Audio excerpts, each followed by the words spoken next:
so aggressive and, degrading towards women. Uh, So there's been some shifts in both directions. Yeah, and very interesting shifts. And thank you for coming on with us too. That's Marie Crabb, who has made the porn factor for Australian television. So they're fairly chilling stats, and that's a fairly chilling trend. Joe Karam today, a long-time David Bain supporter, finally spoken out about the decision this week to give Mr Bain an ex gratia payment of a bit under $1 million to make the case finally go away. Joe Karam says it's a bittersweet pill to swallow. The resolution we now have is an abomination to the principles of justice and fairness. He criticised Judge Ian Callanan for finding David Bain didn't meet a threshold of innocence on the balance of probabilities. The legal advice is riddled with errors and inconsistencies. These defects permeate every single aspect of the report. So no surprises there. Seeing as this may be the last time we talk about it, your concluding thoughts on the decision to make the Bain case finally go away? You go, Diane. I knew there was going to be overwhelming silence on that one. It's a very, very complicated case, and it has been from day one. I think, obviously, at the end of the day, there's not going to be another review of it. It has come to an end, and you can see why Joe was not happy with the outcome of that. Okay. Ellie? Anything? I've got nothing more to add to that, actually. I think you're absolutely right. Yeah. Do you have anything to add about this? We've mentioned a few times the Dunedin City Council-controlled infrastructure company Delta, and how it's lost quite a lot of money, millions of dollars, over its involvement in some of which it hopes to now recoup in developments like the Yaldhurst subdivision in Christchurch and Jacks Point and Luggett, those projects. The Otago Daily Times reports that since 2008, its chief executive's pay has increased from $320,000 to $520,000. The number of staff earning more than $100,000 a year has risen from 25 to 70, which one councillor down there says is symptomatic of wider problems. Ali, from you're Christchurch, not Dunedin, I know this, but from your experience, does this percentage of high salaries seem a bit out of whack? No, look, numbers, you can't just quote numbers and say this appears out of whack because this is X percentage of whatever. And this is a point, I think, and I'm not backing what's happening at Delta at all. I don't know all of the details. But I think someone at Delta has been quoted in the media as saying, look, the reason the number of people or the number on 100 plus has gone up is we've increased our workforce, we've needed more highly qualified people, and there has been a cost of living increase. So there has to be some interpretation and investigation around those figures. I think the CEO salary is disgusting. I think that is incredibly high and totally unnecessary, and something we've been very cognizant of at the City Council for council-controlled organisations. But I think we've got to be very careful looking at percentage of, there are 572 staff there in total, and 70 over 100,000. So what do those 70 do? And what's everyone else on? Are they on 98? I mean, I'm very wary of looking at these stories and immediately coming to some opinion on what is right and what is wrong. Thank you. Diane needs to ask her GP to access her patient portal. I was at a different GP.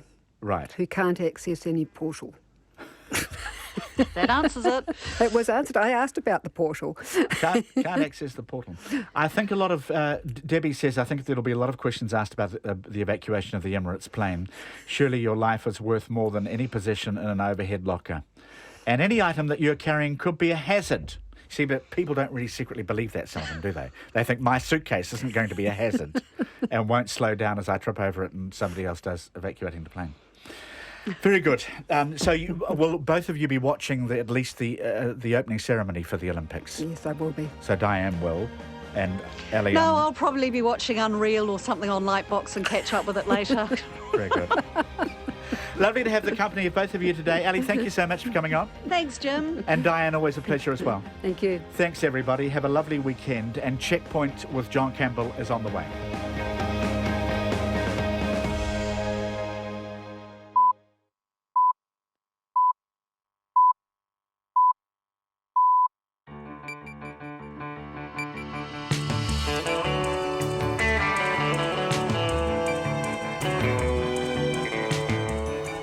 Kia ora everyone, I'm John Campbell, and on behalf of the team, haere mai, welcome to Checkpoint on RNZ National. Tau te maira, I hoama, he kōrero, kei te haere, hei kaupapa, kei te karawhiua. Tonight, the police visit Scarlett at home. Two flag bearers are named for New Zealand's Olympic team. What's happening with Zespri and China? Lowell Goddard stands down from Britain's inquiry into child sexual abuse. We talk the weather seriously because it's getting very cold in the south, and also with a man surrounded by the most beautiful singing birds, plus Celia Wade-Brown, the hurricanes, and our commercial fishers hogging all the crayfish in Gisborne. All of that and more in the next 89 minutes. But first, Katrina Batten with RNZ News. Kia ora, good evening. The police in Waikato have been talking all day to a stripper who says she was physically, sexually and verbally abused by Chiefs rugby players at an end-of-season party earlier this week. But they won't say whether charges will be laid. Mohammed Hassan reports. The stripper, who goes by the name Scarlett, told RNZ News police officers have been at her house all day today. The police confirm they spoke to her and say they're offering her support and advice. Earlier this afternoon, a representative of a major sponsor for the Chiefs, Gallagher Group, apologised for saying the stripper opened herself up to bad behaviour by taking her clothes off in front of a group of young men. Margaret Comer, who's also a trustee for Waikato Women's Refuge, says she feels terrible her poor choice of words caused hurt and alarm. RNZ News has approached the refuge, which says it can't comment before a board meeting is held. This is Mohammed Hassan. A judge says no penalty the courts can impose is harsher than a mother's loss of her child. Justice Brown made the comment in the High Court in New Plymouth today when sentencing a Taranaki woman found guilty of the manslaughter of her 6-week-old daughter. The 39-year-old, who has interim name suppression, smothered the infant 18 months ago when she fell asleep breastfeeding after taking alcohol and drugs. The judge said while the alcohol was the catalyst for the tragedy, the degree of negligence was not high enough to warrant a lengthy jail term. No penalty that can be imposed on sentencing could be greater than the undoubted guilt and burden that an offender suffers as a result of the death of the offender's child. I'm entirely satisfied that aptly describes your situation. Justice Brown sentenced the woman to 9 months supervision and ordered her to undergo alcohol and drug assessment. Northland will get 6 new police officers to help deal with a spate of killings in the area. The police say there have been 5 homicides in Kaitaia since January and several other violent attacks in recent months. Just last night, a 77-year-old man was fatally stabbed in Takao. The police say money for 6 new staff will be in the 2016-17 budget and extra officers will be appointed to help in the meantime. The police don't believe the homicides are related. The British government is giving assurances the independent inquiry into historic child sexual abuse will continue without delay, and a new chair will be appointed as quickly as possible. The New Zealand judge leading the inquiry, Dame Lowell Goddard, has resigned. Her 2 predecessors also quit. The BBC's Tom Simons has this report. Lowell Goddard was appointed to head this inquiry specifically because she is from overseas, making it harder to accuse her of being part of the British establishment. But being so far from home has clearly resulted in pressure. She spent more than 70 days abroad in the inquiry's first financial year. It was a daunting job. The inquiry's scope is massive and growing. Its proceedings haven't even started yet, but it's been criticised for putting the dead on trial without a jury. Last week, Dame Lowell Goddard admitted being unsure of what she called the local scene when considering a legal point. Tom Simons in London. A contender for the Wellington Mayoralty believes Celia Wade-Brown's decision not to stand again will alter the contest. Ms Wade-Brown announced today she will step down in October after 6 years in the job.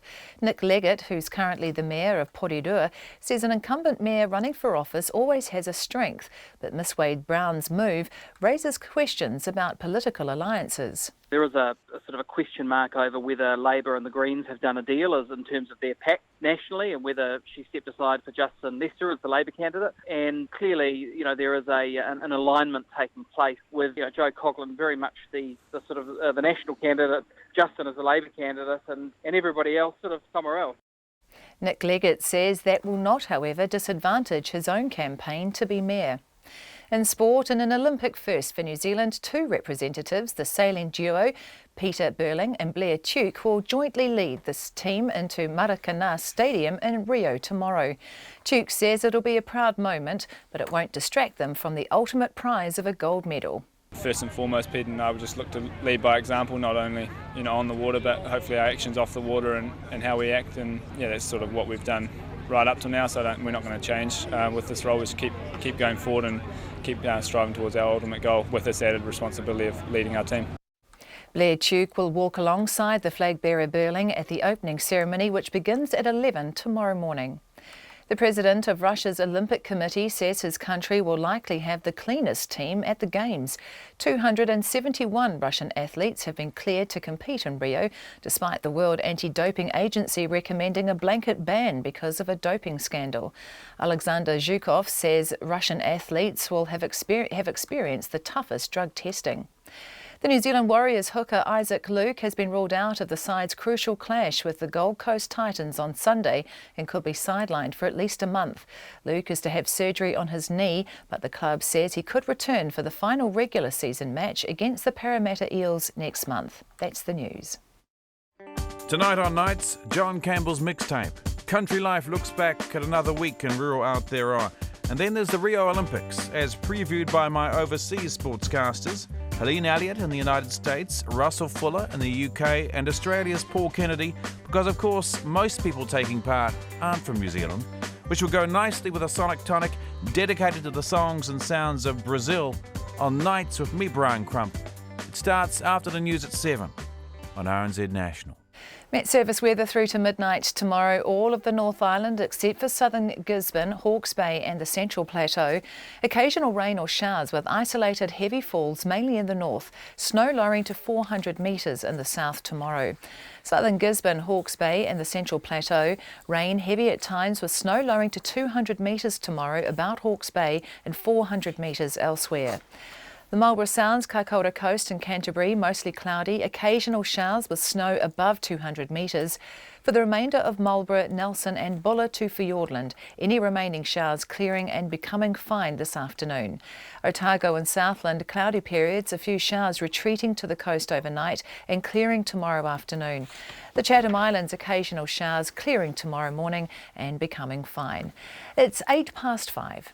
Thanks, Katrina. Yes, if there's any further development in the jury and its deliberations around the Ina Dung manslaughter case, we will go immediately to our reporter, Edward Gay, who's at the High Court as the jury deliberates. Also coming up in the next 5 minutes or so, Zespri and what is going on with China. But we begin with police speaking to the stripper at the centre of the Chiefs controversy as one of the franchise's major sponsors apologises for how it referred to the woman. The stripper, Scarlett, says she was touched inappropriately and verbally abused while performing at the end-of-season party at Hot Pools about 45 minutes from Hamilton. The incident is being investigated by Chiefs management and the New Zealand Rugby Union.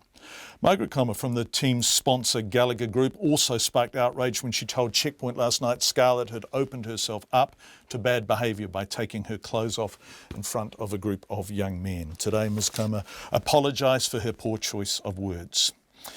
In the past half hour, I've spoken with Scarlett and asked her what has happened today.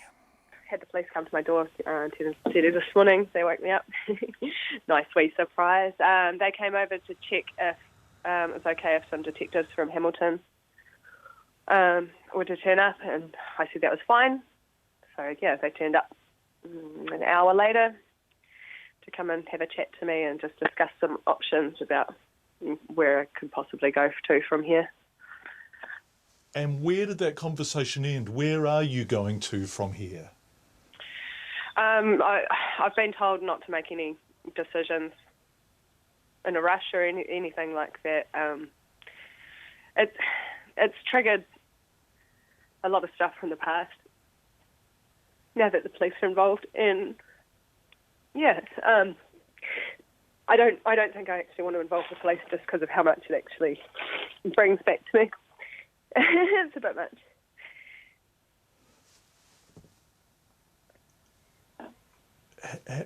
Are you okay? Yeah. Have you heard from the team, from the Chiefs? No. There was an apology, though, from the sponsor spokesperson, right? Have you heard about that? I've been forwarded messages through friends, but I haven't had anything personally myself. Why have you spoken out? Because listening to you now, it's obviously the whole experience is taking an immense toll on you, and you are on your own. You don't have support networks and media managers and people looking after you. What was it that you most wanted people to understand? When I read their supposed apology towards about the gay slurs and their backpedaling on that, it just made me very angry, because I knew that that wasn't the case and that it was directed towards them. And so I just put in my 2 cents about what had happened to me that day as well. And people took a hold of it, shared it. I freaked out, deleted the post, and here we are.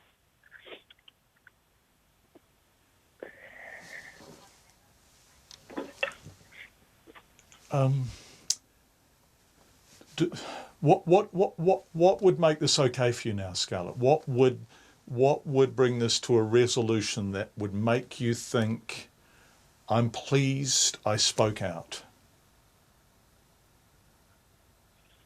If it could help one girl from going through the same thing, honestly, that would be enough. Just raising awareness and just letting people know that it's not okay and you can speak out and be heard. It was Scarlett. I spoke to her shortly before we came on air tonight. For the first time ever, 2 New Zealand athletes will share the job of carrying the flag at an Olympic opening ceremony. Olympic sailing partners Peter Burling and Blair Tuke have been named co-captains of the country's Olympic team. Burling is the official flag bearer, but both men will lead the team into the stadium for the opening ceremony tomorrow. In Rio, they told our sports editor Stephen Hewson that the appointment is a true honour. We've known for a few weeks now, and Rob came in, caught up with us a few weeks ago, and broke the news, and that was obviously an amazing honour for us. But we've been keeping it under wraps for a while now, so it's just sinking in at the moment, and we're absolutely incredibly humbled to be chosen as the co-captains of the New Zealand team. What was your initial reaction, Blair? Because it is a responsibility. Yeah, it is. It's an added responsibility, but that's something that Pete and I have never shied away from, and certainly it was just straight away when he told us, wow, what an amazing opportunity, and there was no thinking about it or anything. We just straight away, we'd be into that, and like Pete said, just sort of sinking in now as we sort of had the function with the team, and meeting all the other New Zealand athletes for the first time here in Rio. Sort of really special moment. Because Pete, when you were given the cloak, your voice was quite emotional. It obviously hit home. Yeah, it's I think just speaking in front of such an amazing group of athletes. You look around the arena we're sitting in there, and just the achievements that our team's been able to do, and just how good a lot of the guys are. Is really humbling to be leading them into the stadium tomorrow and leading them into this. But it's something that we're just going to try and lead by example, and lay down a really good performance by ourselves. What do you think when you look back? Because your first Olympics came as a 17-year-old. Life's moving pretty quick for you. Yeah, it's been a pretty busy 4 years, and my first Olympics, I was really fortunate to get there to Beijing, and it's something that I really look back on now, and it was an absolutely amazing learning experience for myself, and something I'll always remember. But then to do probably more of a proper campaign into London, I spent 4 years and actually do it properly, and to come up there with the silver, and then to have a little bit of time off after that, really gave us a drive to go back and give it everything to try and get the gold for New Zealand this time. Blair, what are you going to have to do think, now that the rest of the team looking possibly for leadership from you? That does come with the territory. Yeah, we had a good, we spoke to the team tonight at the function, and that was great. But first and foremost, Pete and I would just look to lead by example, not only on the water, but hopefully our actions off the water and how we act. And that's sort of what we've done right up to now. So we're not going to change with this role. We just keep going forward and keep striving towards our ultimate goal, with this added responsibility of leading our team. I imagine it's possibly something you never even thought or would have entered your mind. No, not a little while ago, not at all. But like I said at the very start, it's something that we've never shied away from responsibility, and what an opportunity. So very proud and just looking forward to leading the team. That is the flag bearers in the New Zealand Olympic team who will lead them into the stadium for the official opening ceremony tomorrow. I've just been handed this. A jury has found an Auckland woman guilty of letting her mother starve to death. Cindy Taylor was on trial in the High Court in Auckland, charged with the manslaughter of her mother, Ina Dung. Her friends and landlords, Brian and Luana Taylor, have been found guilty of failing to protect a vulnerable adult. Our Auckland court reporter Edward Gay will join us the moment he is free from the courtroom. We understand that verdict has just been returned. Zespri has temporarily halted all kiwi fruit exports to China. The kiwi fruit marketing company says it's working with suppliers and the Ministry of Primary Industries, MPI, to develop additional pre-shipping measures after China said it had found fungus in 2 containers during routine checks. China is the largest market for New Zealand's kiwi fruit. Last month, Chinese officials warned Zespri there could be retaliation if New Zealand investigated claims of steel dumping. Zespri General Manager, Grower and External Relations, David Courtney, is on the line now. David, can you hear me? Yes, I can, John. Oh, nice to talk to you. What's going on here? So last week we had a notification from AQSIQ, which is sort of the effectively the customs or biosecurity agency there in China, about to ports in China around what's called a risk notification, whereby effectively that additional checks were going to be applied to kiwi fruit out of New Zealand due to a find of a particular fungus a couple of weeks prior to that. Now, as a result of that, we have to implement, or going through as an industry, implementing new protocols for checking our fruit before it's cleared. David, can I just cut in there to get to, so how common is this fungus? How often is this fungus found? How often previously has it been found by China? It hasn't been found by China before, but it's and we haven't had it found in other markets either.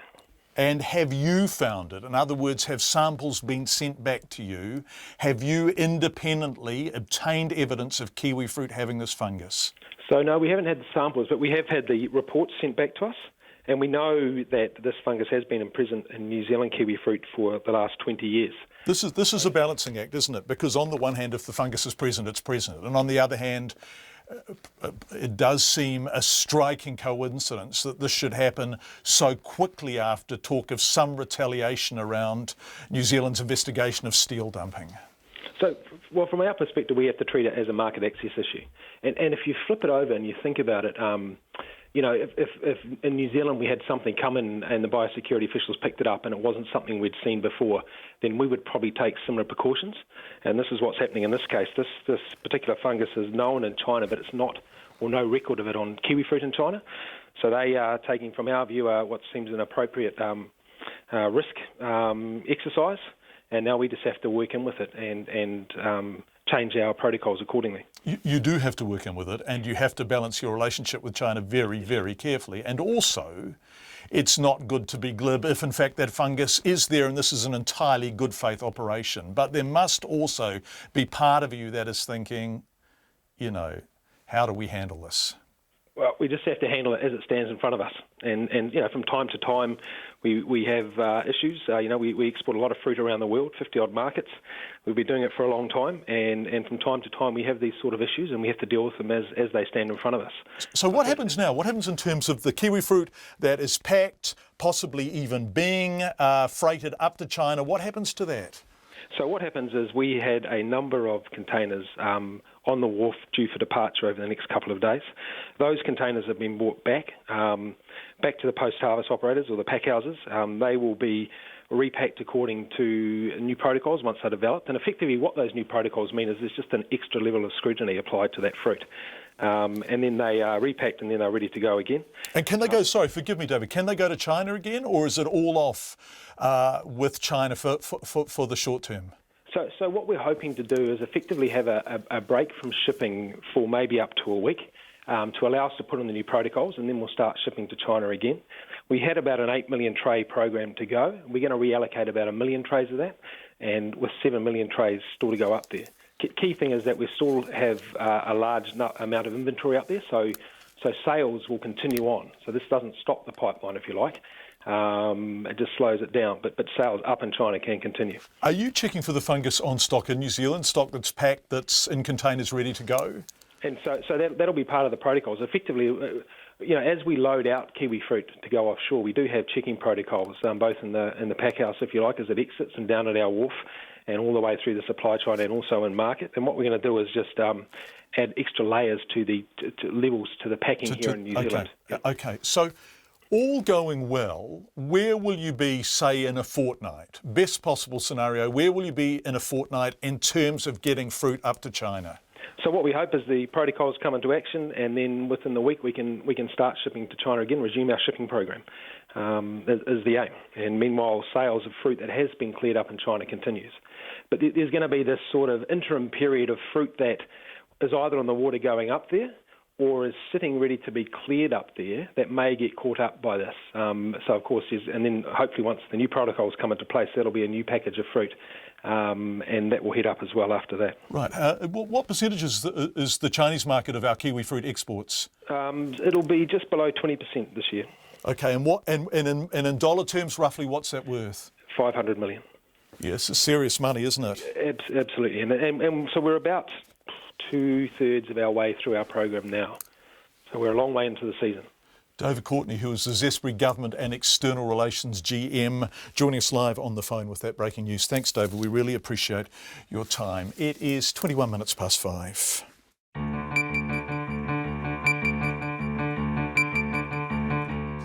We're going to head south twice tonight to look at the weather. Once, well, we went to talk about weather and ended up doing quite a beautiful interview with birds singing in the background. And on the other occasion, we're going to look at how cold it really is going to get tonight. That's coming up. Long-time David Bain supporter Joe Karam says Mr Bain would have loved an apology from the government like Taina Porter, but he ain't getting one, and they're settling for what they can get. Would love to hear from you in any way you choose. Please text 2101 or email checkpoint@radionz.co.nz. And don't forget, of course, our Twitter and Facebook pages. The sudden resignation of New Zealand judge Dame Lol Goddard from Britain's inquiry into child sexual abuse has been greeted with both relief and dismay. A British sexual abuse survivors group is welcoming the news, but others say her departure is a major blow for the investigation, and this is not the first such blow, perhaps speaking to the magnitude and complexity and pressure associated with this very, very large task. Laura Bootham reports. Dame Lol is the third inquiry head to resign since the inquiry was established in 2014. But the British Home Secretary, Amber Rudd, says it will continue. The investigation was established in the wake of the Jimmy Savile paedophilia scandal, amid concern a wide range of individuals had sexually abused or failed to protect children over many years. The British group White Flowers Campaign advocates for survivors of child abuse. Its national coordinator Phil Frampton says Dame Lol was a risky appointment and survivors had been marginalised by her. She was facing criticism from several quarters. From survivors, she was facing criticism. She was facing criticism from certain members of the panel in relation to her failing to get survivors at the heart of the inquiry. There were lawyers questioning her competence in relation to British law. Phil Frampton says a new head of the inquiry is needed who will challenge the status quo. There were a lot of questions which survivors had about her. Survivors preferred another candidate from Britain who had more record in challenging the establishment, a Michael Mansfield QC, very famous for his work on issues which the establishment don't like to listen to. So on that scale, it's good that we can have a new inquiry chair. We need an inquiry chair who's capable of really battling with the establishment. In her resignation letter, Dame Lol says she is confident there have been achievements and real gains for child sex abuse victims, but the inquiry's legacy of failure had been hard to shake off. But a spokesperson for the group Minister and Clergy Sexual Abuse Survivors, Phil Johnson, says her resignation is a setback. Mr Johnson says while Dame Lol had been very busy, she had not engaged with the wider population of victims and survivors of sexual child abuse. I'm actually very shocked, and I'm quite worried about where the inquiry goes from here, because it's almost farcical that we've been through now 3 chairs to this inquiry in 2 years. A British journalist agrees. The Telegraph's political correspondent, Michael Wilkinson, says many people were hopeful Dame Lol would breathe life into the inquiry, but that hadn't happened. It's absolutely infuriated people since we learned that she is Britain's highest paid public servant. And then realising just how little time she's actually been spent here, it's just got to a point where people are saying, hang on a minute, you've got all this money and what's actually happening? I mean, not a single witness has been called yet. Both the New Zealand Criminal Bar Association and Law Society declined to comment. Ko Laura Bootham Tēnei. A snowstorm is expected to bring really, really cold temperatures to the South Island tonight, with overnight temps in Queenstown possibly getting as low as -12. That comes close to the lowest temperatures ever recorded in Queenstown. We're going to talk seriously about this a little later in Checkpoint as the weather bed's in for tonight and we have a better picture of what exactly is happening. But first in Dunedin, snow forced the Orokonui Eco Sanctuary to close today. That didn't mean a day off for the Conservation Manager, Elton Smith, who's been there clearing away the snow and checking on the takehe and other wildlife. We called him to discuss the weather coming in and to get him to describe the snow for us, weather that closed schools throughout Dunedin today and saw temperatures plunge and plunge some more. But suddenly, well, all we could hear in the background was these beautiful birds. Bellbirds and the odd tui. Might see a kaka come in the snow. What's that? So who's singing there now? That's just beautiful. Well, that's mainly male bellbirds around. I'm sitting close to a bird feeder, I thought, for a bit of effect for the interview. We're just going to keep going, Elton. It's so lovely. Can we just keep talking? Yeah. I struggle. I might have to do something about them because I'm struggling. Oh, here comes more snow again. It's been one of those days, John. Quite interesting. So why it's winter? Don't those boys only sing in spring, or do they just go the whole time? Well, they're telling each other to bugger off. Really, this is my feeding station, but there's probably about 20 or so talking to each other. Elton, can you just hold the phone out to them for a couple of seconds so we can hear them? Yeah, I'll do that. Here we go.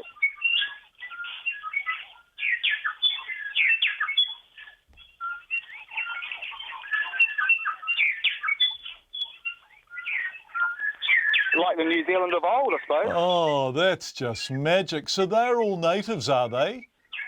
Yeah, that's almost all bellbirds you can hear. Oh, I'm envious of your job. Where are you? Whereabouts in Dunedin are you?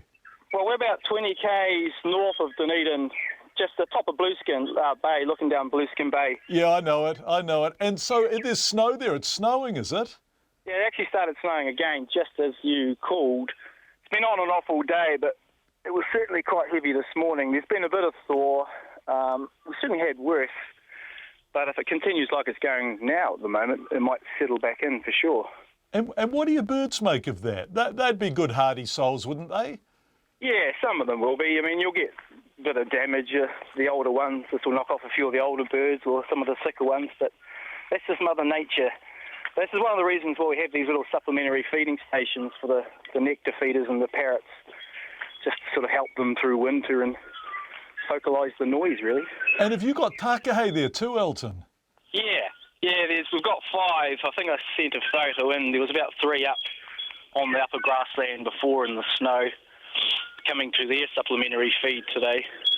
And so what do they make of the snow? Oh, I guess because they do come from the Murchison Mountains stock. They're probably kind of genetically used to it to a degree, but it certainly makes them a bit hungry, and we give them a bit more supplementary feed on a day like this. Have you got any breeding takehe? Yeah, well, the picture, they're an infertile pair, but they actually raised not their egg, but hatched another pair's egg and raised a juvenile. And then we've got a potential new breeding pair down the other end of the reserve. So, and they are meant to be fertile. So we've got about 5 of 250 takehe here. So quite special. Yeah, that is special. Pip, my boss, has just come into my earpiece and said, you're not doing a bird interview, John, you're doing a weather interview. Although the birds are just... I think Jesse Mulligan's been converted, hasn't he? He's a big birder now. Yeah, so tell me something about the weather, Elton. Is it cold? Yeah, it has to be cold to snow, John. Yeah. I think it's about 1 or 2 degrees, possibly at the moment, because we're about probably 350 metres up here. I doubt if it's got over 3 degrees today. Not much wind, so not too bad wind chill. And they tell me around on Sunday, around Blueskin Bay, it's going to be high 3, so could get quite frosty. Yeah. Yeah. So What are the roads? Because there's a couple of steep hills not far from you. So what are the roads like?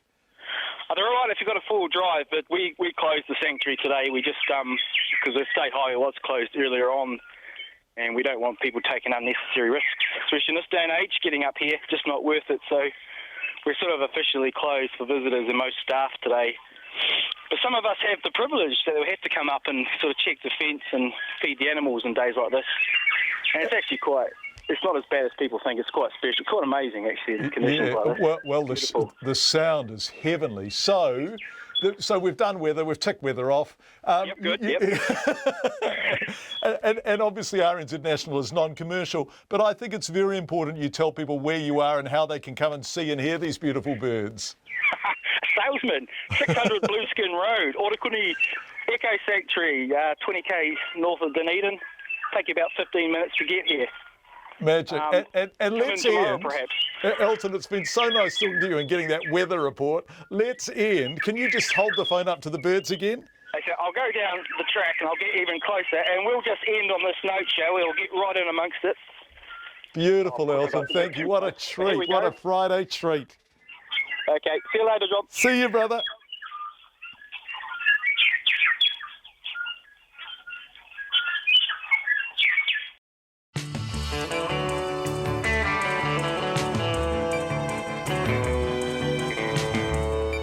Some real weather coming up in Checkpoint. We've just been told there's some snow on the Rimutaka Hill. It's a hell of a hill between, of course, the Wairarapa and Wellington Upper Hutt. Please exercise care if you're driving over. Drive slowly and cautiously if you're heading home. As you're listening to us tonight, we will update you immediately if we hear about the road being closed. We're also going to look in depth at how cold it's going to get in the south tonight. Also coming up, Wellington's Mayor Celia Wade-Brown is on her bike for good. Forensic scientists spend the day examining a boat where the body of a man was found in Nelson. And also, of course, the Super Rugby final. Nona standing by with business headlines, but Katrina has news headlines. The jury in the case of a daughter accused of allowing her mother to starve to death in her own waste has found her guilty. Cindy Taylor had denied a manslaughter charge over the death of her mother, Ina Dung. Ms Dung was found dead in her own waste, covered in open sores, weighing just 29 kilograms and with broken ribs and a broken sternum. Ms Taylor's friends and landlords, Brian and Luana Taylor, who are not related to her, have also been found guilty of failing to get Ms Dung help, despite knowing she was in danger. The police in Waikato have been talking all day to a stripper who says she was physically, sexually and verbally abused by Chiefs rugby players at an end-of-season party earlier this week. But they won't say where the charges will be laid. The stripper, who goes by the name Scarlett, has told Checkpoint she has been advised not to make any decisions in a rush. She says she's not been contacted by the Chiefs. A house in Hamilton has been surrounded by the armed offenders squad, with the person wanted on serious charges holed up inside. The police say they went to the house on McDonald Road in Glenview around 10 o'clock this morning to make an arrest.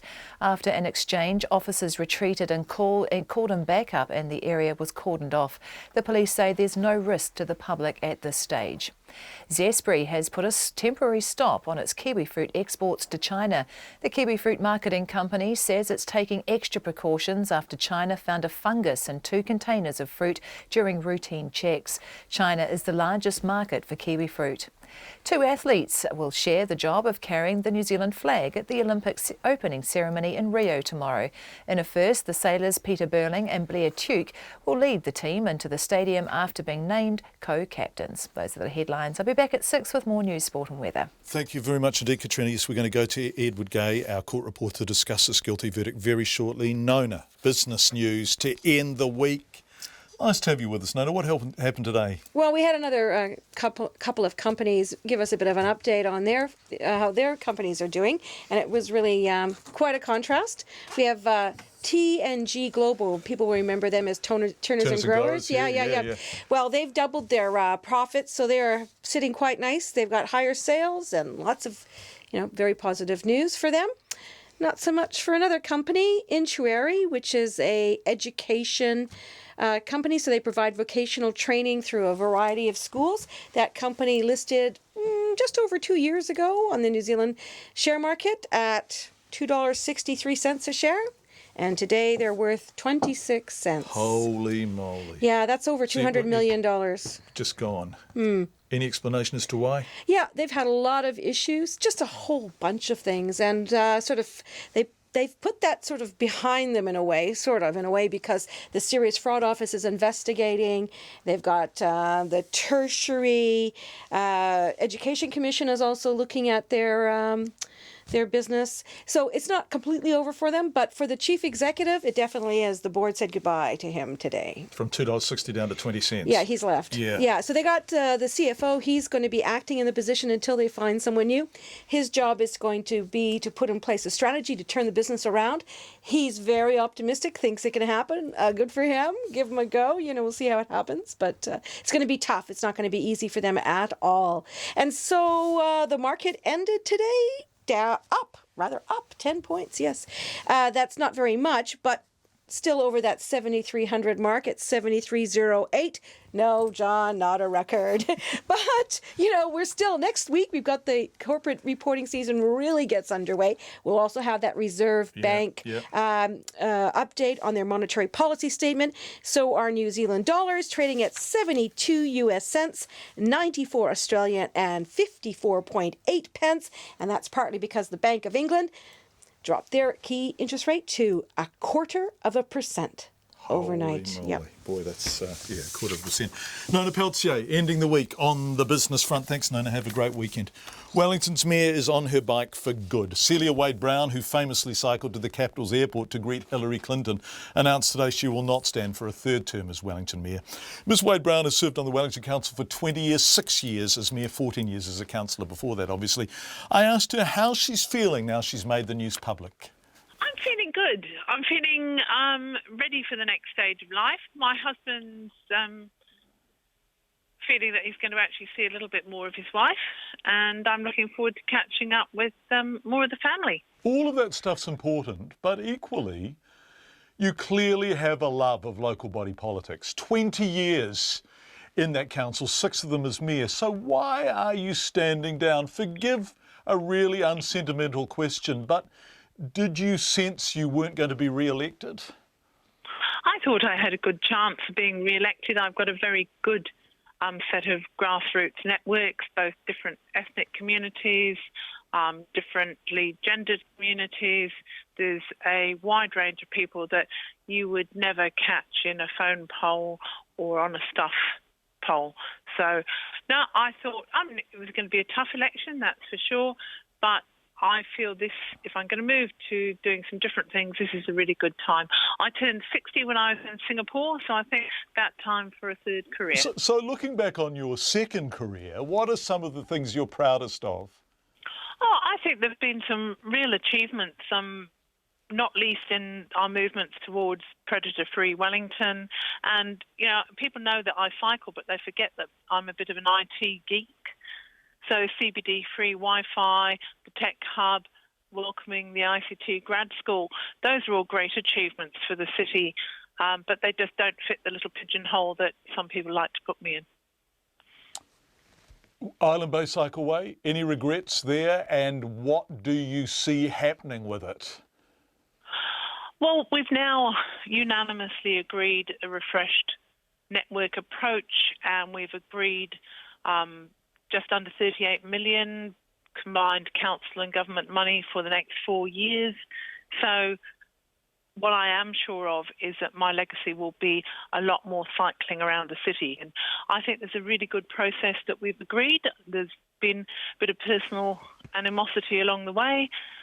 I'm not sure how different a cycleway would have been that had been worked through in a different way. I mean, there are only so many geometric options that you can do, but what I think we should have done is actually combined it with much more of a placemaking aspect, cheering up the shopping centre, doing things like that, bit of public art from the community, and it would have felt a bit more like their cycleway. But there's a few false statistics being bandied around. There are quite a lot of happy cyclists, and there's quite a lot of residents that don't mind one way or the other. But the ones that hate it are incredibly vocal.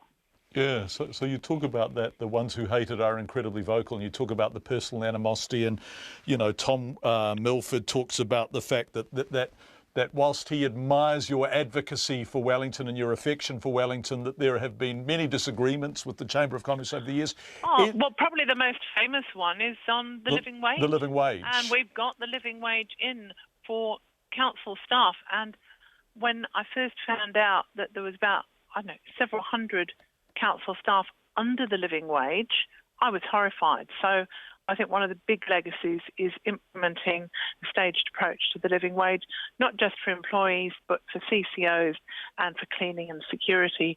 And that's changing the landscape of how other councils are now having to look at that kind of inclusive leadership. Is it too brutish, though? Is it too tough, unless you've got an incredibly thick skin? And my sense of you is that your skin is not that thick. Oh, no, but I've learnt not to quiver publicly. Isn't that a terrible thing to have to learn, Celia? I mean, you know what? I mean, why should you have to learn that? Well, I think the healthy debate and a good argument about how you prioritise resources, whether we should have the runway extension or the movie museum, or whether we should just, freeze the rates, those are healthy debates to have. Except that if all that you have is the debate, I mean, look at light rail. If all that you have is debate, in the end, the things you dream of, the things you campaign for, don't happen. Some of them are happening for sure. I've been pretty strong on the economy, but I don't get a lot of coverage because people can't quite combine the idea that somebody who likes bikes and likes penguins also likes a healthy economy. I'm really proud that we've actually got Singapore Airlines flying to Wellington next month, that we've got more exports going to China, that we've got better relationships with Seoul, Canberra and Taipei. So I'm really pleased with those things. Yes, light rail would have been wonderful. What fun it would have been to get off on Tory Street and say, there, we've got light rail, I don't need to stand anymore. But I do think light rail is still on the medium-term agenda, and I think we've got a much more friendly climate towards allocating the corridors and getting on with it through an approach from NZTA that's far more collaborative than when they just wanted to push flyover A or flyover B. Celia Wade-Brown, who has decided not to seek re-election as Mayor of Wellington. So many messages coming and sending support to Scarlett. Thank you, and we will pass them on to her. Some of them very personal messages. Thank you. It's 17 minutes to 6. The woman accused of allowing her mother to starve to death in her own waste has been found guilty of manslaughter. Cindy Taylor's 76-year-old mother, Ina Dung, was found dead in her bed, covered in open sores with 14 broken ribs, weighing just 29 kilograms. The jury returned their verdict after deliberating for 5 hours at the High Court in Auckland. Cindy Taylor's friends and flatmates were found guilty of failing to get Ms Dung help despite knowing she was in danger. Our Auckland court reporter Edward Gay, who, as you know, has been covering the trial, joins us now live from the court. You still at the court, Edward?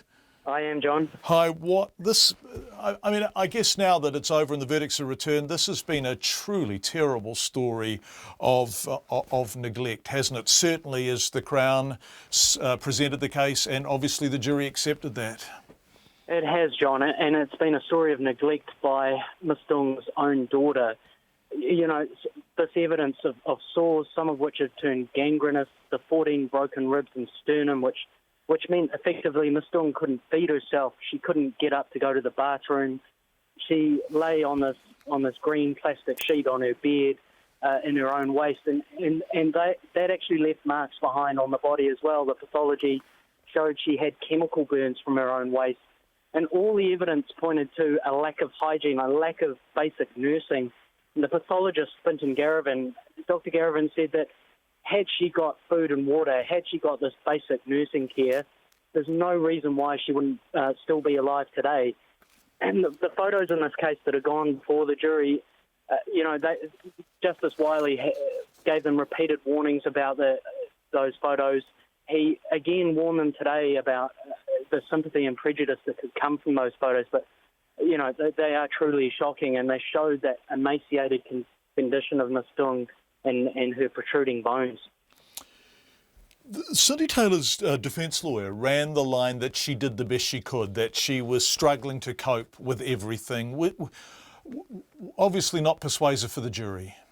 Yeah, that's right. Peter Kay actually evoked the tale of Cinderella. He said that Cindy Taylor was working long hours.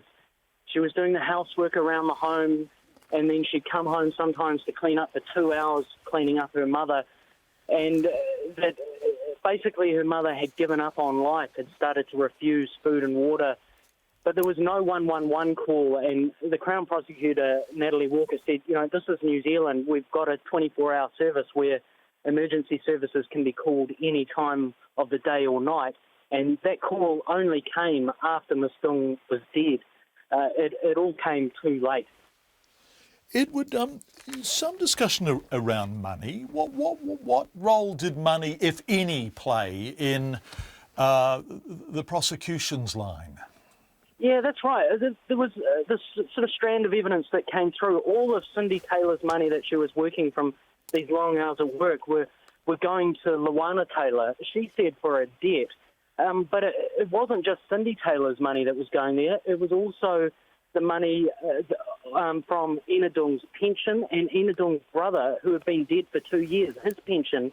She was still withdrawing that money 2 years after her uncle had died, and she actually was found guilty of misusing those EFTPOS cards as well. But the case raised concerns about, how was Cindy Taylor able to withdraw the pensions of her dead mother and uncle? And a manager of Wynn's, Karen Inns, gave evidence on this, and she said that, they rely on the next of kin to notify them of a death, and they also have an information sharing arrangement with births, deaths and marriages. But just how that arrangement failed is still unknown, and we've gone to Work and Income and asked questions of them, and they've refused to comment so far.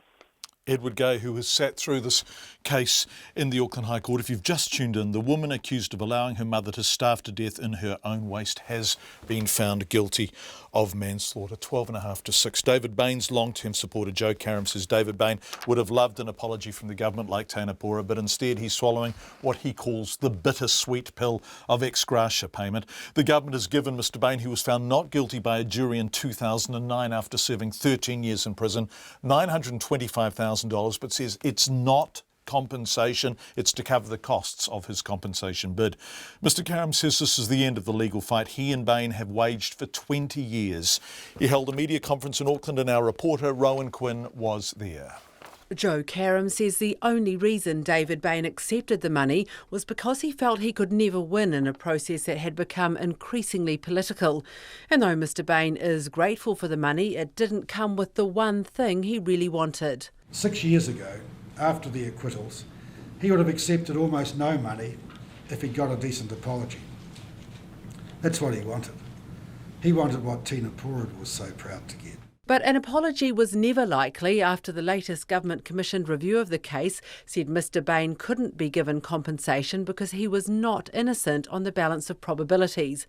Mr Karam says it's not fair that the government's acting on that report when an earlier one by another judge said Mr Bain should be compensated. He says the only reason the Justice Minister Amy Adams made the payment was to save the embarrassment of having a judicial review. And it's not for time and costs. If it was for time and costs, if you look at any other settlement, they have costs are a separate add-on. This payment is nothing more nor less than to prevent Amy Adams from going down the same path before a High Court, trying to defend an indefensible report. He says the whole compensation process should be overhauled to take it out of the hands of politicians. Mr Karam wouldn't say how much of the money will actually be eaten up by costs and how much will be David Bain's to spend, saying that's Mr Bain's business. But he says that the 20-year legal fight is over for both he and Mr Bain. And despite a lengthy press conference where he revisited many of the wrongs he felt had been done in the initial police investigations and subsequent court processes, Mr Karam says he is ready to let it go. He showed reporters the briefcase he bought in 1996 when he first became involved in the case. Now that this is over, and one of the first things will be to empty that bag out and put it on the bonfire with lots of other stuff that's a legacy of this very long saga. Joe Karam says the case has taken up much of his life and he's very tired. He says he plans to fish for a while before deciding what to do next. Mō te hōtaka o te ahiahi ko Rowan Quinn tēnei.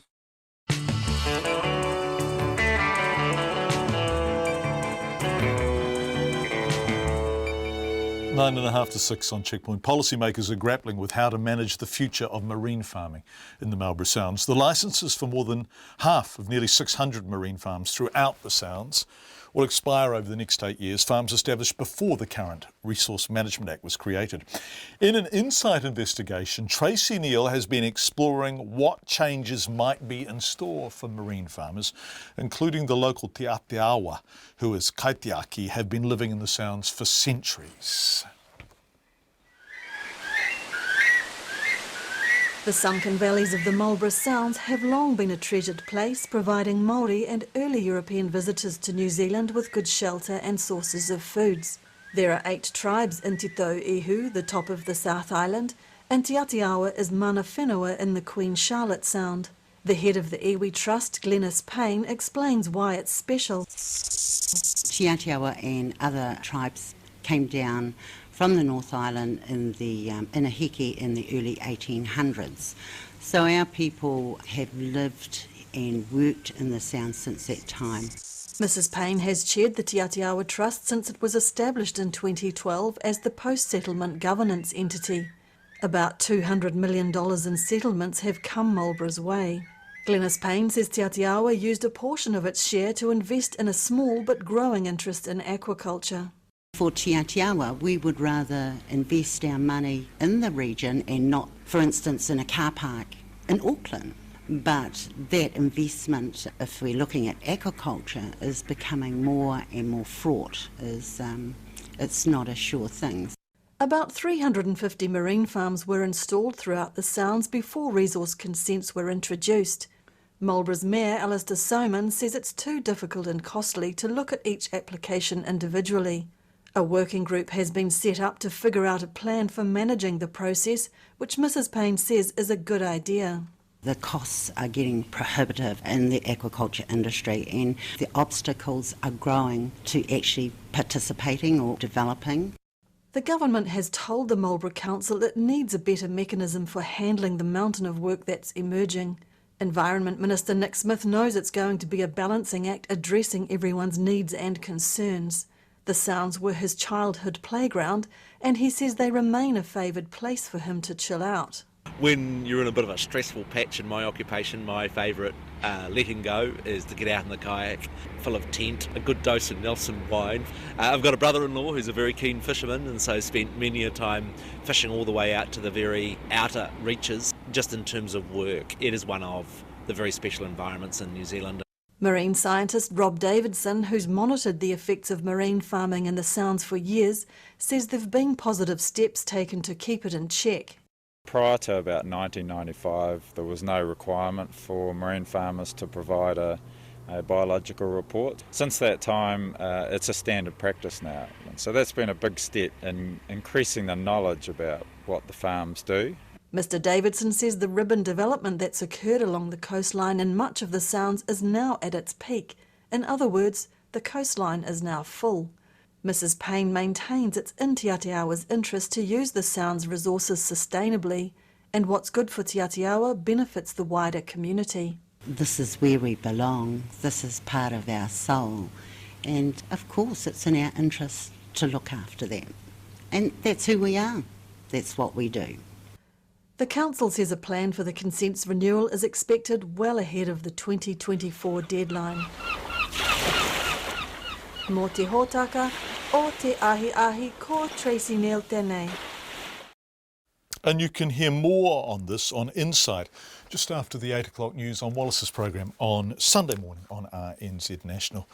Forensic scientists have spent the day examining a boat where the body of a man who'd been seriously assaulted before he died was found in Nelson yesterday. The body, which is yet to be identified, was found on the white boat moored at Nelson Haven opposite a skate park on State Highway 6. Detective Inspector Paul Borrell says 3 boats moored in Nelson Haven are being forensically investigated, a process which is expected to take several days. He spoke to media this afternoon near the police cordon. The death is being treated as suspicious, but we are yet to establish if this is a homicide. We believe we know who this person is, however a name will not be released until the formal identification is complete. I can confirm the deceased is a European and he is not the owner of the boat that he was located in. Today we are continuing with our scene examination and have forensic scientists assisting. That activity is happening as we speak. We are examining 3 boats moored in the area, gathering any evidence that will assist this investigation to piece together what has actually occurred and that has led to this man's death. It's expected that this will take several days. We are working to establish how the victim received his injuries and are hopeful that the post-mortem will provide some clarity. The post-mortem is likely to take place tomorrow. At this stage, the last known sighting of the victim is on the afternoon of Wednesday, 3rd of August, and we would like to speak to anyone who was in this area at the time of Wednesday afternoon or Thursday morning, and who may have information that may be relevant to our inquiry. Let's go from Nelson to Wellington, where 200 Super Rugby fans were in luck this afternoon as the Hurricanes put the last of its tickets on sale for tomorrow's final against the Lions. The team had some return tickets come in and decided to put them on sale today at a ticket office in the Wellington city centre, rather than putting them online. Kate Gudsall reports. The problem of tickets scalping reared its ugly head again this week, as some fans missed out when Super Rugby final tickets were snapped up and on-sold to the highest bidder. So the freezing cold Wellington afternoon wasn't enough to put off those desperate to get their mitts on the last tickets for tomorrow's final. This man says he made a mad dash down to the Ticketek office to pick 2 up. Over the moon. It's for the kids. It's for Xavier and Freya. They were desperate to go. Missed out the first time, but yeah, got there in the end. Did you just hear about this just now? We were online and ran from work. So it's all worked out well. Tickets were limited to 2 per customer, so this woman's husband and son definitely owe her a favour. Very excited. Yeah, my husband and son will be just over the moon. Yeah. So you were only allowed to buy 2 tickets, so presumably they were for them? Yes, absolutely. Yeah. And were they pretty disappointed when initially they couldn't get any tickets? Very disappointed, yeah, because they'd gone to the quarterfinal and semi-final and then couldn't get to go to the final, so yeah, they're stoked. This man got on his bike to get to the ticket office as soon as he heard there was some spare tickets. But he may have some explaining to do to his boss. Really, really keen to see the game. Yeah, just saw them come up on the stuff and then jumped on Twitter and roared down here. Your work were pretty happy about that? I haven't actually told them, so hopefully this doesn't go out live. While others were desperate to get to the game, this man was a little more nonchalant. I had 2 and I had a family of 4, so it was nice to get hold of 2 more so everyone can go. Yeah. And you're going to go even if the weather's like this? Yeah, well, I have to now. Yeah. The Hurricanes chief executive, Avon Lee, who this week took matters into his own hands and personally called a handful of scalpers, says they sold the last tickets in person so that real rugby fans who are in the city could swing by and pick some up. There's been a steady flow of people coming through. We've obviously been pleasantly surprised by the fact that some tickets have gone on. So, it's good to help. Avon Lee says there will be 36,500 fans in the Cake Tin tomorrow, a fantastic finale for the Hurricanes and for the tournament this year, weather willing. For Checkpoint, Kate Gudsall Tene. And we will be talking to Dane Coles. In fact, our rugby reporter Joe Porter will be talking to Dane Coles after the 6 o'clock news. We've had so much feedback coming about Scarlett. who we spoke to very briefly, really. It was only about a 3-minute interview. We played it just after 5 o'clock. And this from Joy in Timaru is a pretty good sample of what you're saying. What an amazingly brave young woman. She has every right to stand proud. Her strength is humbling. Your interview with her was touching. And please let her know there are many RNZ listeners wanting to stand with her. Thank you so much, Joy. After the news, and thank you for all your feedback, after the news at 6, wrap up warm, the big chill is settling in. Yes, we know it's winter, but it is going to be unusually cold. Margaret Comer, the spokesperson for the Chiefs major sponsor Gallagher, will keep her position with Waikato Women's Refuge. We'll find out more about that. The Hurricanes face their 3rd Super Rugby final. Haven't won yet, but we're going to win this one. Katrina Batten, we speak with Dane Coles. And the woman who founded the Hip Operation Dance Crew is going to join us in the studio.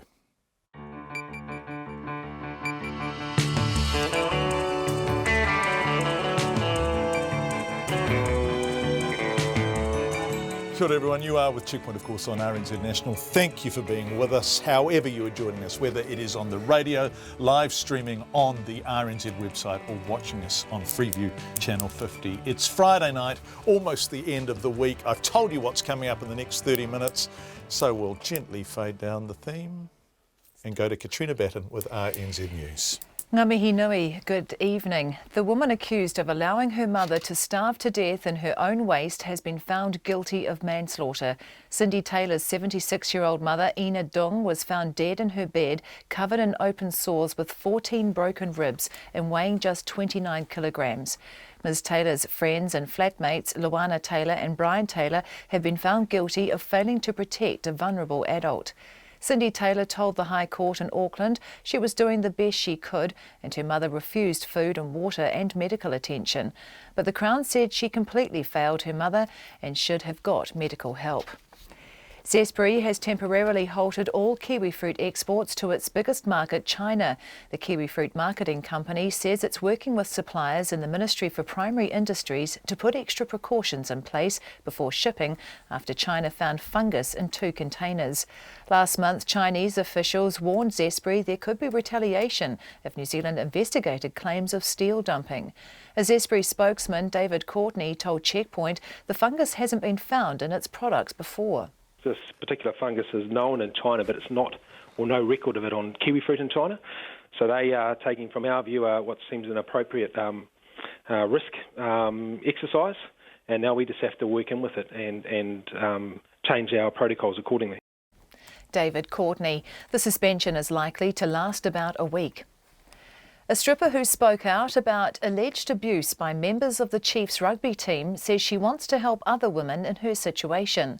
Scarlett says she was touched inappropriately and verbally abused while performing at an end-of-season party at Okaroere Hot Pools near Matamata on Monday night. The police say detectives visited her at home today and offered support and spoke to her about her options. She told Checkpoint the last few days have been traumatic, but she hopes her experience will help other women.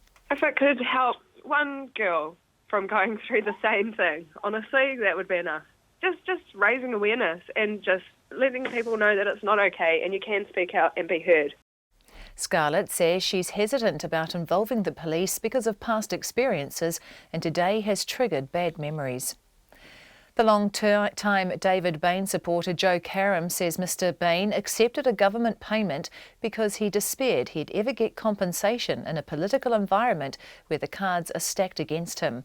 The government has agreed to make an ex gratia payment of $925,000 to Mr Bain, but says it's not compensation, but rather recognition of the need to bring finality to his claim for compensation. Mr Karam says Mr Bain felt he had no choice but to accept the money because the Cabinet is never going to play fair. This payment is nothing more nor less than to prevent Amy Adams from going down the same path before a High Court, trying to defend an indefensible report. Joe Karam. David Bain served 13 years in prison before being found not guilty of murder at a retrial. Children at a Hamilton kindergarten have been reunited with their families after being in lockdown today while the Armed Defenders Squad surrounded a nearby house. Glenview Kindy is within a cordon police set up on McDonald Road as they tried to arrest a person wanted on serious charges. Following an exchange, officers retreated and called him back up. An arrest has yet to be made. The kindergarten's manager, Sandra Paimani, says the children had to be kept indoors all day, but they've coped well with the situation. She says everyone has now been safely escorted by the police to their families. The last 200 tickets to tomorrow night's Super Rugby final between the Hurricanes and the Lions were snapped up this afternoon at a ticket office in Wellington, where they were physically put on sale to avoid scalping. Some fans missed out when people on-sold tickets to the highest bidders online earlier this week. The Hurricanes Chief Executive, Evan Lee, says they sold the last tickets in person today, allowing only 2 per person so that real rugby fans could swing by and pick some up. We just had some returns come in yesterday and decided to put them on sale today rather than at Michael Fowler Centre here, rather than putting them online, just so people that were in city could come in and purchase the last few tickets. The Hurricanes Chief Executive, Evan Lee. Hailstorms have caused several road accidents in Christchurch today, and drivers are being asked to slow down or pull over if another one hits. Transport for Christchurch says several nose-to-tail crashes have been reported around the city. The Transport Agency is also warning drivers to take extra care on numerous rural roads in Otago, Southland and Nelson because of ice and snow. All South Island mountain passes are open, but motorists are advised to carry chains. To sport, and the president of Russia's Olympic Committee says his country will likely have the cleanest team at the Games.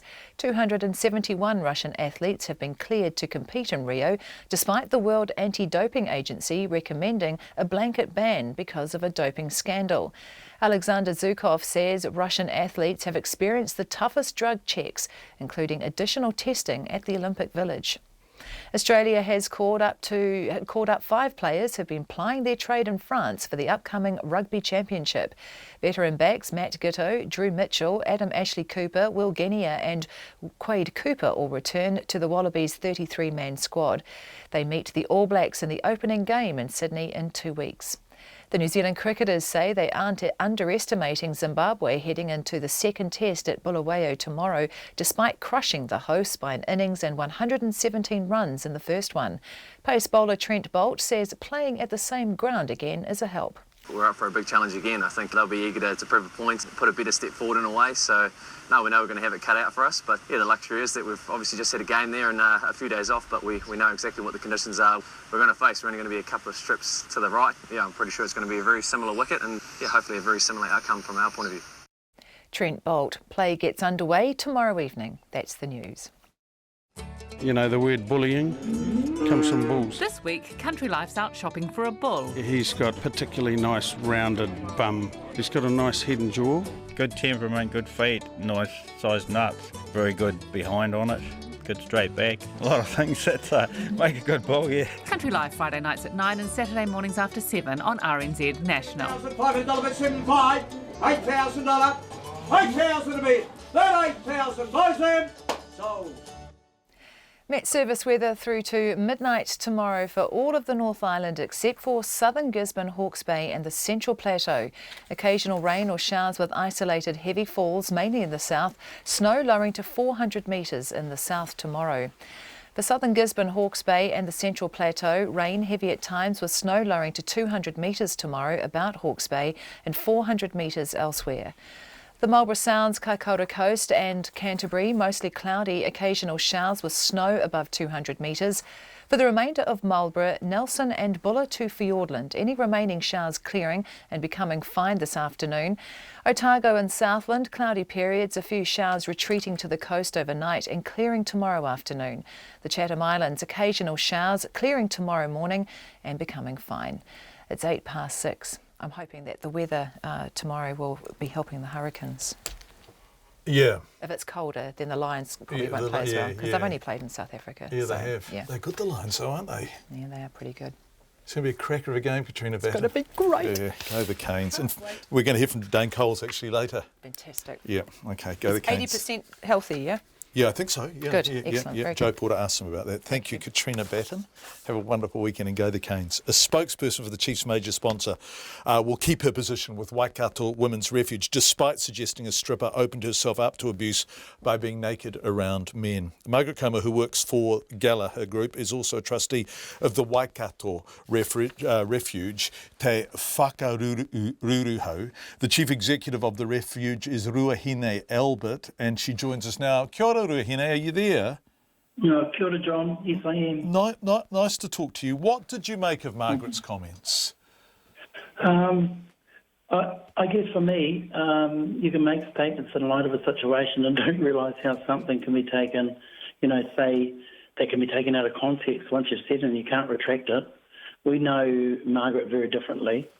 She has huge integrity, a heart of gold, and absolutely mortified that she may have harmed others through this media interaction. So, yeah. When you say taken out of context, I interviewed Margaret yesterday, and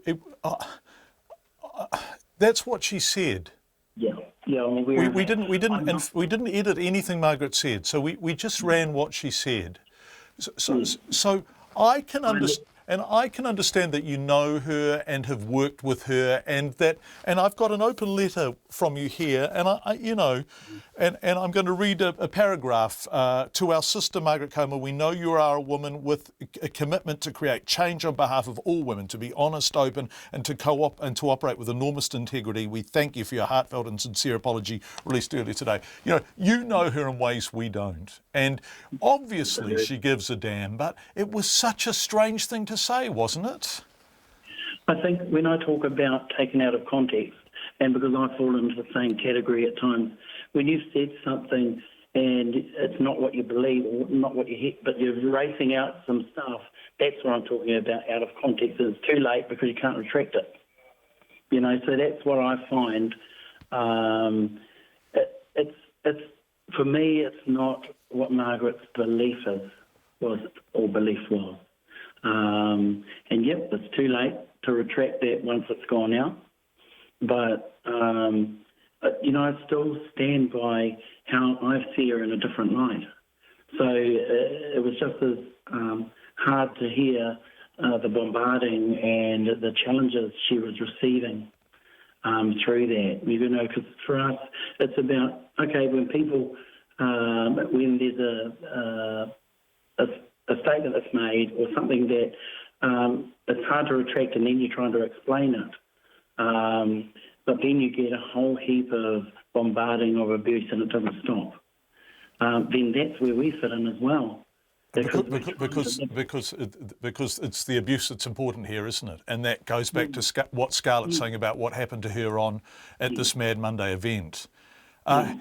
Margaret's made a public apology to Scarlett, right, and said that she regrets, she retracts, she resolves from all of those things. Has she called Scarlett?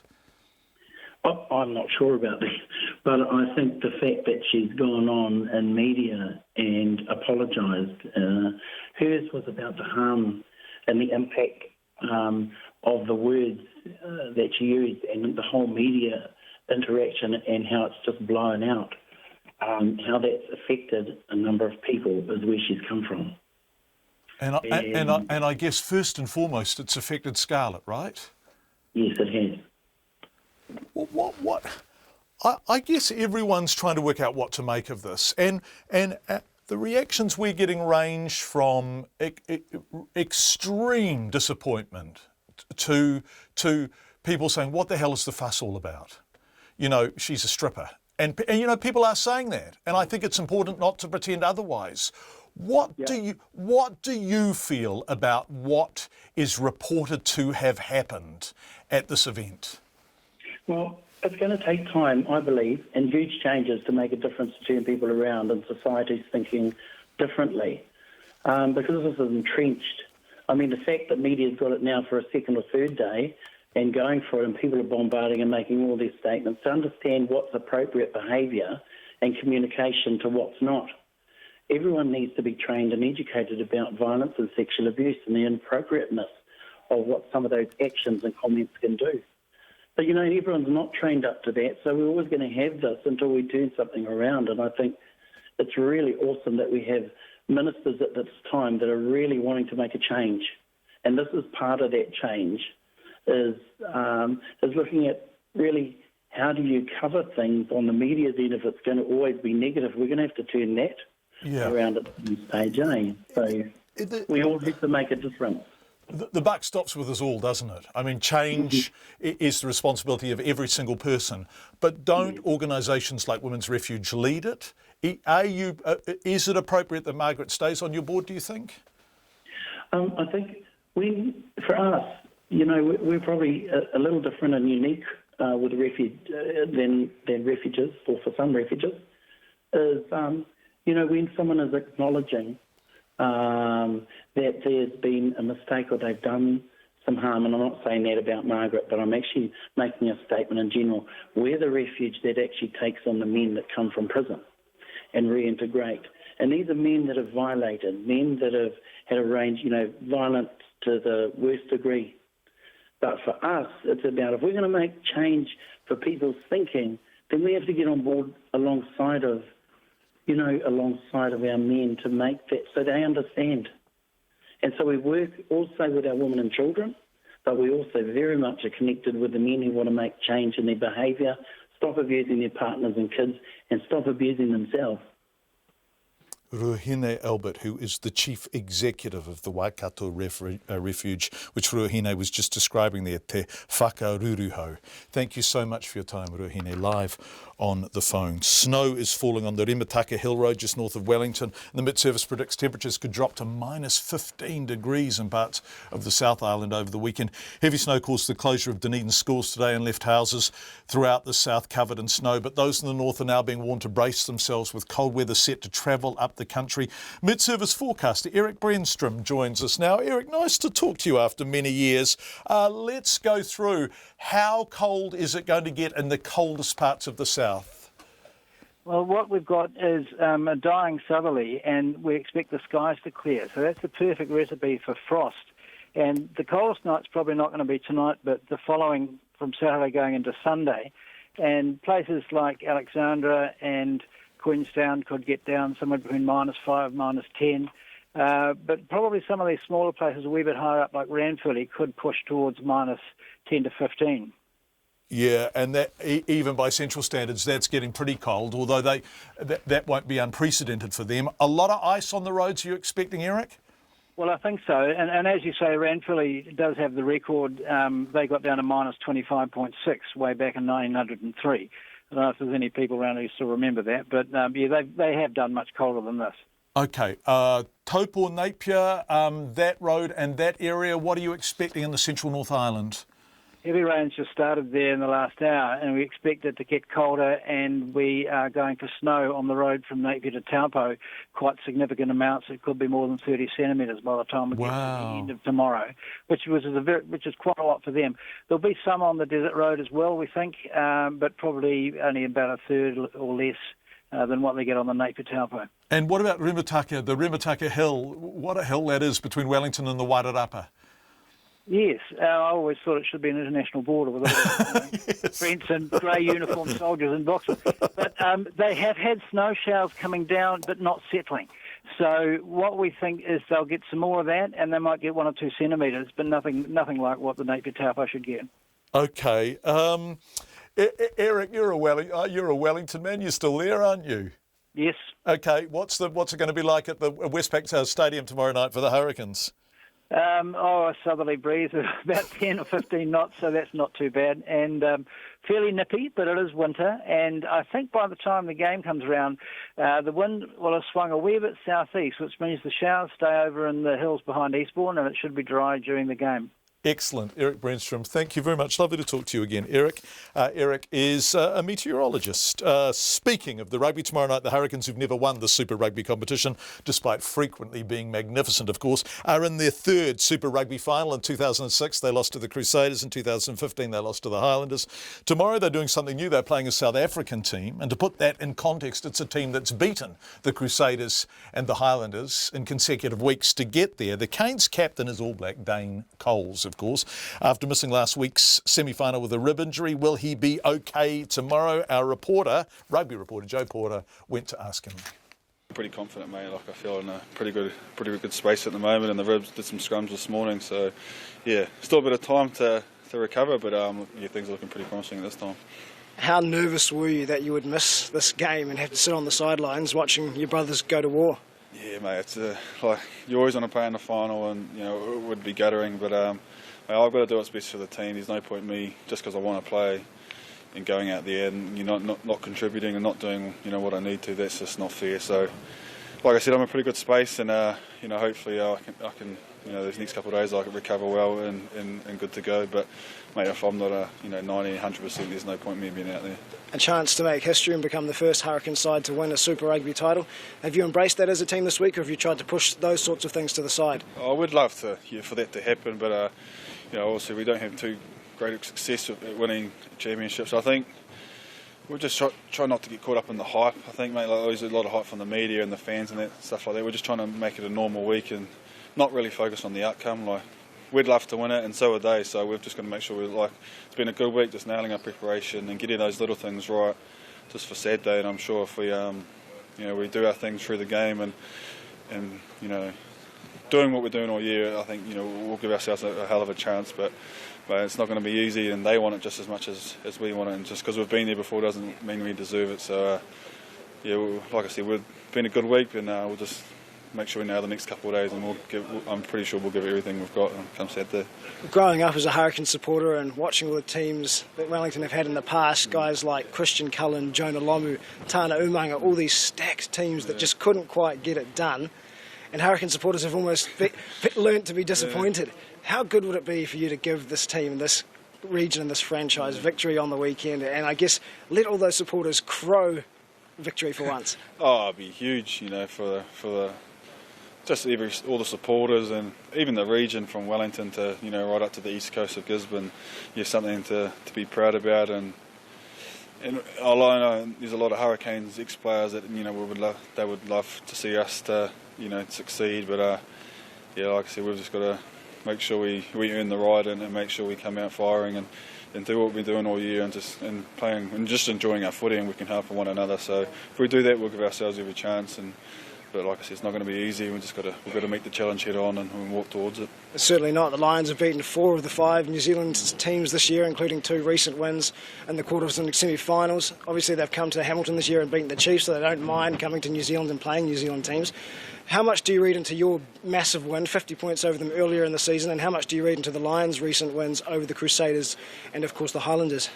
Oh, we won't read into too much. We were in the same position last year. We beat the Highlanders by 50 points and we ended up losing the final, so probably a good lesson there. But we've gave them utmost most respect this week. The two wins they've had in the quarters and semis have been pretty outstanding. They play for a lot of tempo, a lot of power, a lot of skill. So we know it's going to be hugely tough. We're going to have to go right to that limit to give ourselves every chance. So. They're a tough side, mate, but we're not going to shy away from that. We're going to walk towards it and give it everything we've got. Dane Cole's talking to Joe Porter. On behalf of my friends Julian Wilcox and Martin Devlin, who are hardcore listeners to RNZ National, it's our years. It's our year, boys. Oh, I live in hope. The life story of a New Zealand woman who founded the elderly hip-hop dance group Hip Operation Crew. Hip Operation Crew, yep, you got it. Is to be turned into a movie by a Hollywood production company. Billy Jordan, who just told me how to say it, formed the Waiheke group of elderly dancers in 2012. She'd just moved there and felt isolated and depressed and thought locals might be in a similar position. They've taken their moves from the small island off Auckland to Las Vegas and Taiwan and are off to Japan next week. But there's more to Billy's story. She's a survivor of child abuse and narrowly survived the 2011 Christchurch quake. Billy, you got a sparkle in your eyes, which is totally wonderful. Billy and 2 of her dancers, if you can watch us, if you can tune in on Freeview Channel 50 or Radio New Zealand's website live streaming, do so, because Leela Gilchrist and Marie Turfrey, thank you, Marie, joined me in the studio. It's lovely to have the 3 of you here. Thanks for having us. It's cool. Well, great to be here. You know what? We need to end the week with a bit of joy and delight. And the other thing is, I'm fascinated by eyes and what they tell me, and all three of you have sparkling eyes. Well, we're happy for you. We're happy.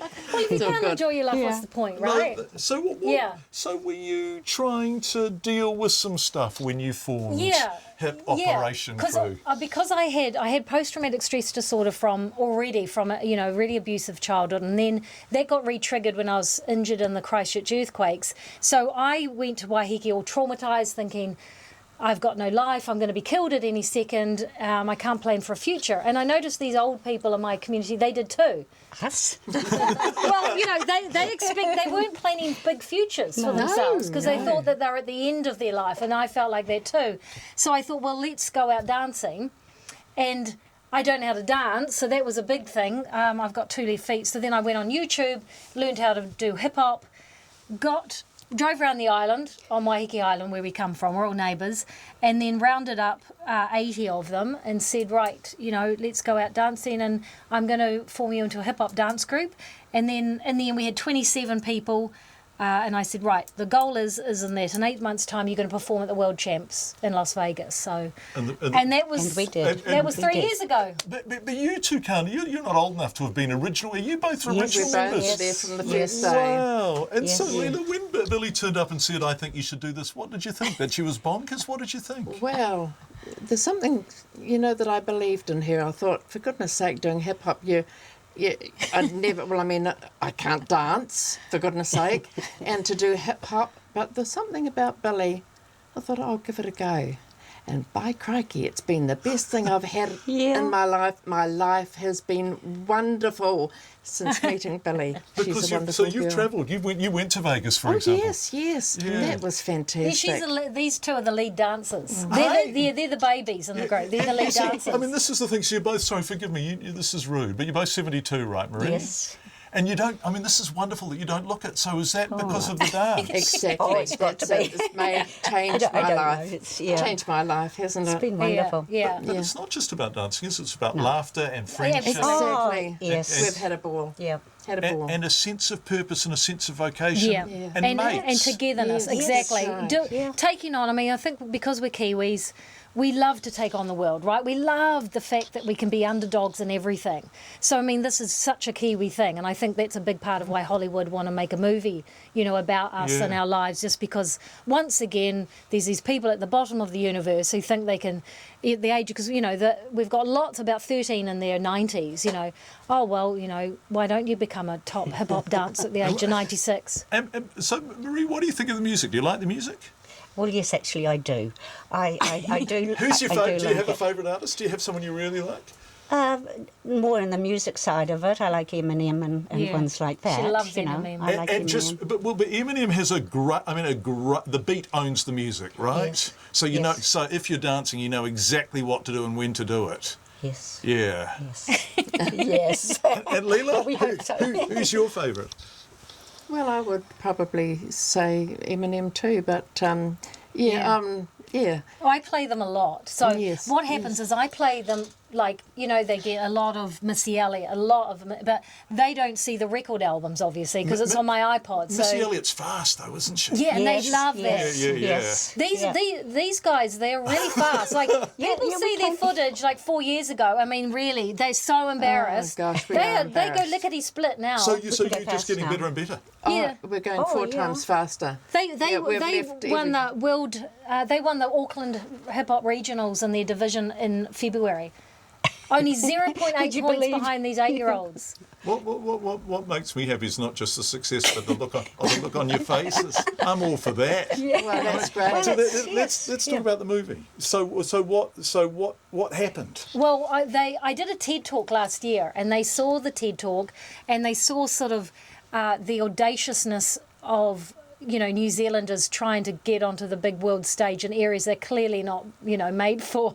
And then they looked into my backstory, and there's lots of stuff there, lots of chock-a-block with some stuff. Interesting story. But anyway, and then I got one interested, and then he sort of faded away. A big production thing from Hollywood, and then I ended up with 3. And us 3 were actually on our way to the Bronx, because that's where that was our mecca coming from hip hop. And we were passing through LA and I got an email saying, "Oh, we want to come and fly out to New Zealand to meet you, Billy," and da-da-da. And we were actually right outside their front door. Magic. So, That's great. That's wonderful. So we thought, this is a joke. So we said, "Oh, well, let's go in and let's have a meeting with these people. They'll throw us out after 5 minutes." And but we were there for 4 hours. So had any of you ever been to the Bronx before, Leela? Had you been to the Bronx? No, You've been to New York before? No. I've been to New York before. But not the Bronx. We went there right in the middle of a blizzard, and that was great. Yeah, that big blizzard. Yeah, we were out there doing the snow angels. We were doing snow angels. Yeah, we loved it. So, Marie, what have you thought of this? What's been the highlight of this for you? Oh, I don't think there's any one in particular. Just everything. Each one is getting better than the worst, than the next, than the next. Yeah, it's just ongoing all the time. And for Billy is amazing. Yeah, we're so thrilled. Yeah, so we've pretty much every day we're preparing for the next opportunity, and that's so we've got stuff to do. And so your next opportunity is what? What's happening next? You're travelling somewhere soon. They're going to Japan. Yeah, they're getting the red carpet treatment. Seriously. They're going hip-hopping around Japan. Right. I'm keeping a lid on things at this end. Okay. Well, look, what a beautiful way to end the week. How old are you? 52. So 13 years, you can join. I'll give you a call, Billy. Yeah, good. I'll give you a call. Yeah, you join us. Hopefully we'll still be alive. Thank you for coming in and ending a funny old week in a really great way, you three. It's been a pleasure to have you in here. Good luck in Japan. I hope you so enjoy much. it. Yes, and congratulations. We've enjoyed it. Thank you. Thank you. Cheers, you guys. See you Monday, everyone. Have a wonderful weekend. RNZ News headlines at 6:30. The woman accused of letting her mother starve to death in her own waste has been found guilty of manslaughter. Zespri has called a temporary halt to its kiwifruit exports to China. A stripper who spoke out about alleged abuse by members of the Chiefs rugby team says she wants to help other women in her situation. And children at a Hamilton kindergarten have been reunited with their families after being in lockdown while the armed defenders squad surrounded a nearby house. Our next news and weather is at 7. This is Trending Now, our feature highlighting the stories you've been sharing via digital and social media. From 9 to noon on Monday, here's Lynn Freeman. Anyone who lives with chronic pain or another debilitating condition like chronic fatigue syndrome will know how difficult and life-altering it can be. Searching for cures or relief can be a long and despairing process. John Dunbar is an orthopaedic surgeon in Dunedin who